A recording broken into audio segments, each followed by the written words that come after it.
animated, you know, with the little animations that happened, video, and it was more of like a performance video. It was, in a strange way, it was more complicated to make than I realized, you know, in the beginning it would be. But I thought that it was a really cool way of using black and white and color, like very saturated color and very, very contrasting black and white. And I got to have bangs, which were not mine; they were fake. Okay. And it was really cool to make. It felt more like something that was almost like looked like an art book to me. Yeah, totally agree. Now, I know that you don't live in Russia since a long time ago, but I'm going to ask you about two Russian topics and tell me your opinion. First of all, the meteor that exploded in Russia like a month ago. It scares me. I looked and it was like a movie, you know? It was, and I just before coming here to Mexico, I watched the movie Melancholia. Oh, yeah. I'd never seen it. Great and movie.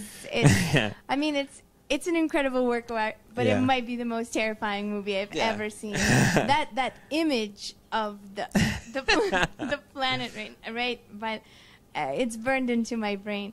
The meteor is amazing because besides, you know,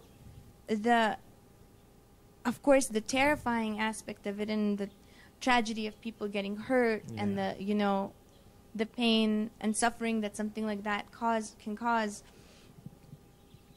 It also made me, it kind of sparked my mind to this new way of being that we have in the world, because almost instantly you started to see every person in the street is a journalist.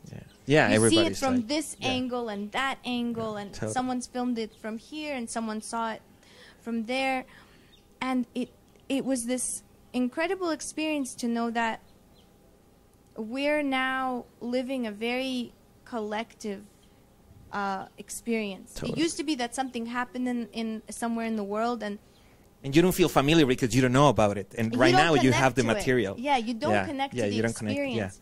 But because it can be captured, you feel those feelings. Totally. And so as a world, and you see it more so with tragedies. I know that people really felt it with, you know, with September 11th, where you feel like you're there, or like you see images of like in war-torn countries, or a natural disaster or an earthquake.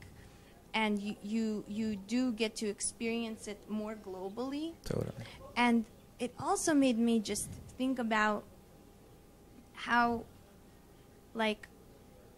crazy is it that we are constant. We're just in space. Yeah. All the time. All the time. We don't think about it. Yeah, you feel secure. Like totally. Yeah. And the fact that there's, I mean, now you heard about that they're planning this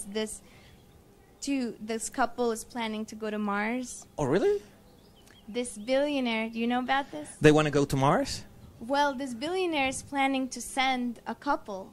Oh, to see if they can live there? To go on an expedition, and I think they're going to be for traveling for over 500 days, and they are going to be in a tiny place together.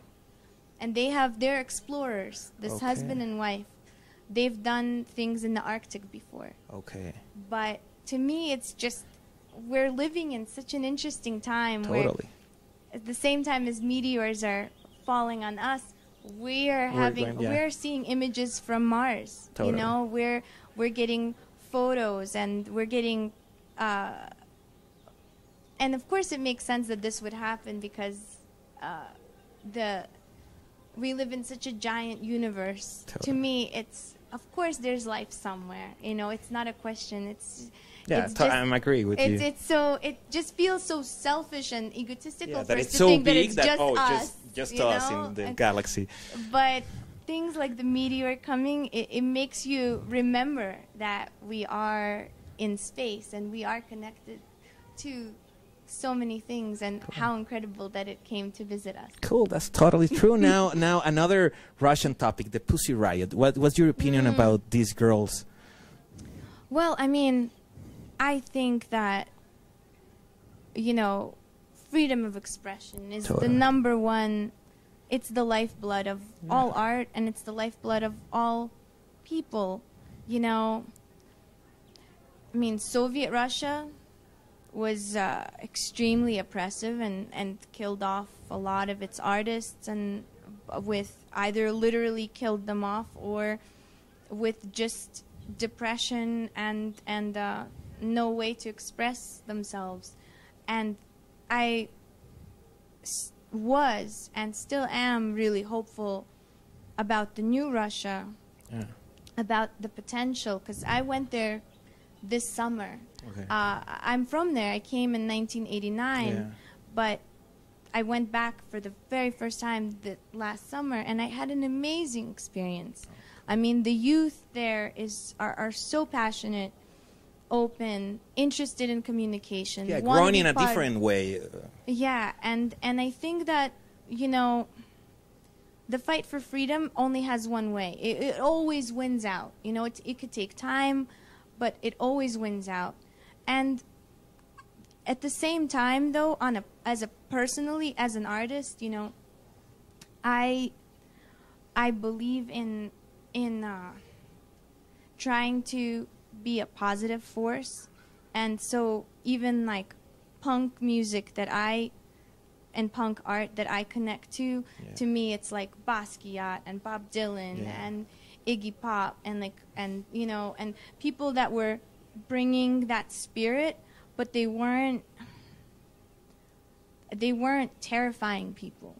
And so to me, the idea that you're going to express your freedom of speech by wearing like basically ski masks in a church, everybody who's there, if you know, in the world that we live in, if you see a bunch of people in ski masks running, you think you're going to die. It's true. It's true. And those moments of stress and fear can never be undone. You're causing a traumatic experience for people. So even though I think that the punishment is absolutely wrong and beyond anything they deserve, it's barbaric, I do think that it's also not right for people to think that they could do something like that and not have any consequences at all. Because as they want everybody respect their music, they have to respect the beliefs of somebody else. Yeah, and the thing is, I really love their music. Yeah, me too. Me too. When they're in, you know, and I'm kind of a hard ass, you know. I don't instantly love that much stuff, and I get very excited when I love something, and I naturally loved their music instantly because it was just, it had that thing to it that connects, that great music has. But thinking about the way that they did it, I mean, as soon as they start singing and dancing, you know that it's fine. But those moments, at the beginning, at the really beginning, to me, that's cruel, and I wouldn't have done it. But I think what's happening to them, sitting there in that glass cage, it's like Kafka, you know. It's wrong, and the amount of time that they have to be in jail is absolutely wrong, and they have kids, and it's very, very sad, and it is an infringement on human rights. Cool. Well, Regina, it's really interesting to talk with you. Congratulations, because your music, I think your music, it's amazing. Not just this album, but all the album before. And good luck with your career. I know you're going to do great, and hopefully you're going to come back to Mexico. Yeah, I definitely will. Bueno, pues ya lo vieron, Regina Spektor, you're really beautiful. Vamos a continuar con más, no le cambien, hermanos, estamos aquí en Telehit.